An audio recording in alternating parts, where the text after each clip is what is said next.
Hello student, चलिए start करते हैं। क्लास 10 एक्सरसाइज 2.2 का क्वेश्चन नंबर 1 का थर्ड पार्ट।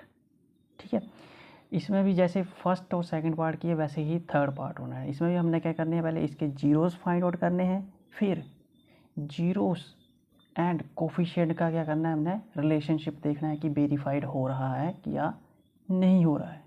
ठीक है, तो सबसे पहले हमारे पास इक्वेशन दी है 6x² -3 - 7x। पहले तो हमें इसको रीअरेंज करना पड़ेगा। ठीक है, तो सबसे पहले ये टर्म होगी 6x² -7x -3। तो स्टैंडर्ड फॉर्म ये होती है ना, ax² + bx + c। उसके बाद ही कॉन्स्टेंट टर्म तो सबसे लास्ट में ही होती है।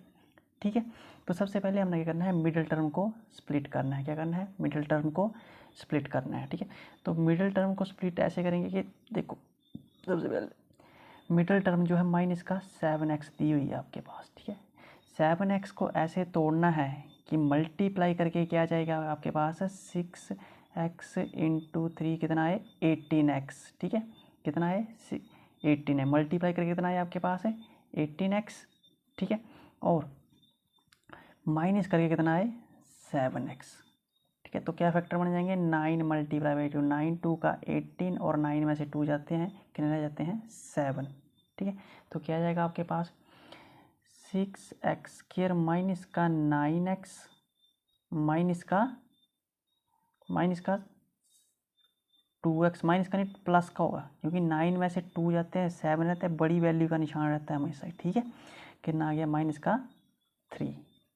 ठीक है, 6x, देखो यहाँ से अब कॉमन x यहाँ पर भी है, सिंगल x यहाँ पर भी है। 6 3 के टेबल में 6 भी आते हैं, 3 के टेबल में 9 भी आते हैं। तो कितना आ गया 3 बार आ गया और x बार अंदर के बचा 3 2 का 6, तो 2x माइनस का 3 3 का 9। ठीक है, 3 2 का 6x² और 3x × 3 9x प्लस का यहाँ पर भी कोई भी कॉमन तो 1 तो आ रहा है कॉमन यहाँ पर, तो अंदर क्या बचेगा 2x - 3। ठीक है, उससे अगला स्टेप क्या क्या फैक्टर बन गया आपके पास 3x प्लस का 1 और 2x माइनस का 3। ठीक है, अब क्या निकालने हमने इसके जीरोस फाइंड आउट कर लेने। तो क्या जाएगा 3x प्लस का 1 = 0 कर देना हमने, और 2x माइनस का 3 = 0 कर देना है। 3x प्लस का 1 उधर जाके किसका हो जाएगा माइनस का 1, और 3 मल्टीप्लाई का उधर जाके किसका हो जाएगा डिवाइड का। पहला तो ये आ गया आपके पास। दूसरा 2x माइनस का 3 उस साइड जाके किसका हो जाएगा प्लस का हो जाएगा, 2 मल्टीप्लाई का है उस साइड जाके किसका हो जाएगा डिवाइड का। ठीक है, तो जीरोस क्या आ गया हमारे पास है, जीरोस आर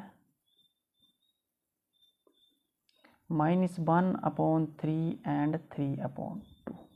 ठीक है, ये जीरोस आ गए। ठीक है, अब क्या करना है, हमने रिलेशनशिप निकालना है जीरोस एंड दी कोफिशिएंट का रिलेशनशिप। ठीक है, तो जीरोस को क्या, इसको क्या मान लेना हमने अल्फ़ा मान लेना है। अल्फ़ा मान लिया -1/3, और इसको सेकंड वाले को क्या मान लिया अल्फ़ा, और इसको क्या मान लेना दूसरे वाले पार्ट को बीटा। बीटा कितना आ गया आपके पास है 3/2 आ गया। गिवन जीरोस अल्फ़ा बीटा आ गया हमारे पास। ठीक है, अब पहले क्या निकालना हमने sum of zeros, sum of zeros करना verified. Sum of zeros alpha plus beta = किसके बराबर होता है -b/a के बराबर होता है। ठीक है, तो अल्फ़ा की वैल्यू कितनी है -1/3, और बीटा की वैल्यू कितनी है +3/2, माइनस वैसे ही रहेगा। ठीक है, अब सबसे पहले हमने देखना है स्टैंडर्ड फॉर्म में, देखना है इनको किस में देखना है स्टैंडर्ड फॉर्म में, ax² + bx + c। तो क्या हमारे पास 6x² माइनस का 7x माइनस का 3। ठीक है, तो देखो a की वैल्यू कितनी आ गई हमारे पास 6, b की वैल्यू कितनी आ गई -7, और c की वैल्यू कितनी आ गई आपके पास -3। ठीक है, अब b की जगह पुट कर देंगे हम -7 डिवाइडेड बाय, नीचे a की जगह क्या फिल होगा आपके पास 6। ठीक है, अब इसका एलसीएम ले लेंगे, 3 2 का 6, 2 1 का 2, 3 3 का 9 = -+ 7/6। कितना आ गया आपके पास, 9 में से 2 जाते हैं 7, बड़ी वैल्यू का निशान प्लस है तो प्लस ही लगेगा, 7/6 7/6। तो सम ऑफ जीरोस क्या हो गया, इक्वल आ गया ना, वेरीफाइड हो गया। ठीक है, left hand side is equal to right hand side. अब इसका क्या निकालना हमने, product of zeros, product of zeros, product of zeros verified करना है। Alpha dot beta is equal to किसके बराबर होता है, C/A के बराबर होता है। ठीक है, अगला तो प्रोडक्ट ऑफ जी अल्फा की वैल्यू कितनी है हमारे पास, -1/3 मल्टीप्लाई बाई बीटा की वैल्यू कितनी है आपके पास, 3/2 इज इक्वल टू सी कितना हमारे पास, कॉन्स्टेंट टर्म है सी कितना है -3, C-3 है और A कितना है 6, तो -3/6। देखो मल्टीप्लाई में 3 से 3 कट गया तो 3 1 का 3 3 2 का 6 -1/2 इज इक्वल टू -1/2। तो ये भी left hand side is equal to right hand side होगी। तो प्रोडक्ट ऑफ जीरो से भी वेरीफाइड हो गया और सम ऑफ जीरो से भी वेरीफाइड। तो हम बोल सकते हैं कि इस इक्वेशन का जो रिलेशनशिप है जीरोस एंड कोफिशिएंट का वो क्या है, इस वेरीफाइड है। ठीक है, अब करेंगे हम इसका फोर्थ पार्ट करेंगे। कौन सा करेंगे, फोर्थ पार्ट। ठीक है, फोर्थ पार्ट में क्या दिया हुआ आपके पास, फोर्थ पार्ट में आपके पास गिवन इक्वेशन दी हुई है 4u² प्लस का 8u। ठीक है, 4u प्लस का 8u दी हुई है। इसमें कुछ नहीं करना है हमने, इसमें क्या करना है हमने, क्योंकि इसमें 2 टर्में दी हैं तो इसमें मिडिल टर्म को स्प्लिट करने का कोई झंझट ही नहीं है। ठीक है, तो इसको सीधा हम इक्वल टू 0 कर देंगे। तो क्या जाएगा, 4u² प्लस का 8u इक्वल टू 0 कर दिया। ठीक है, 4u।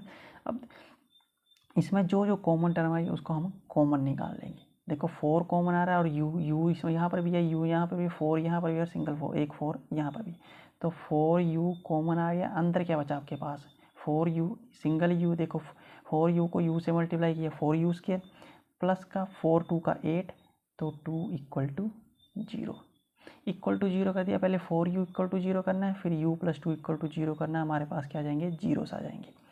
तो कितना आ गया, 4u इक्वल टू 0 और u equal to -4, sorry minus का, यह 0 है ऐसे नहीं हुआ। ठीक है, 4 मल्टीप्लाई मैंने यहाँ पर उस साइड जाके किसका हो जाएगा, डिवाइड का, किसका हो जाएगा, डिवाइड का। तो 0 से कोई भी टर्म डिवाइड, 0 को किसी भी टर्म तो क्या आएगा आपके पास है, 0 ही आएगा। u कितना आ गया आपके पास है 0, तो 0/4 क्या होता है, 0 ही होता है। हालांकि 1/, अगर कोई टर्म ऊपर है, जैसे मान लो अगर 4/0 होता, 4/0 होता तो वो क्या होता है, undefined.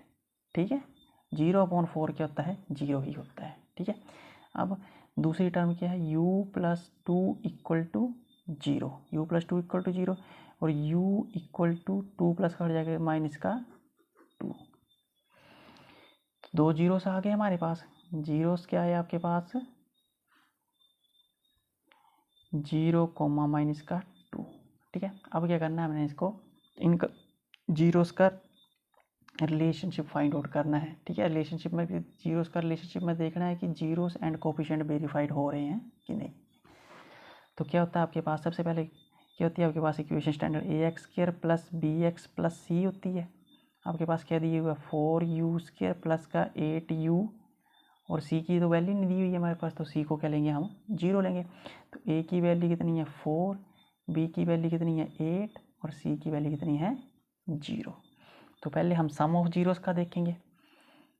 Some of zeros alpha plus beta is equal to किसके बराबर होता है, -b/a। अल्फ़ा की वैल्यू कितनी है हमारे पास, तो इसको हम ले लेंगे, इसको ले लेंगे अल्फ़ा ले लेंगे, पहले वाले को क्या ले लेंगे अल्फ़ा और दूसरे वाले को ले लेंगे बीटा। ठीक है, अल्फ़ा प्लस बीटा, तो 0 तो क्या लेंगे हम 0 प्लस -2 इक्वल टू -b की वैल्यू कितनी है आपके पास 8/a की वैल्यू कितनी है आपके पास 4, 4 2 का 8, तो -2 इक्वल टू -2, ये तो वेरीफाइड हो गया, इक्वल टू बराबर आ गया, left hand side equal to right hand side, तो ये हो गया वेरीफाइड सम ऑफ जीरोस। अब क्या करना है हमें, product of zeros, product of zeros, product of zeros को वेरीफाइड करके देखना है। Alpha dot beta is equal to किसके बराबर होता है, सी अपॉन ए के बराबर होता है। तो देखेंगे अब अल्फ़ा की वैल्यू कितनी है, 0 है अल्फ़ा की वैल्यू, मल्टीप्लाई बाई बीटा की वैल्यू कितनी है, -2 है, इज इक्वल टू सी की वैल्यू कितनी है हमारे पास, 0 है, डिवाइड बाई ए की वैल्यू कितनी है, 4। 0 को किसी भी टर्म से डिवाइड करेंगे 0 ही आएगा, तो 0 को किसी भी टर्म से मल्टीप्लाई करेंगे 0 ही आएगा, तो 0 इक्वल टू 0, तो प्रोडक्ट ऑफ जीरोस भी क्या हो गया, वेरीफाइड हो गया। ठीक है, थैंक यू।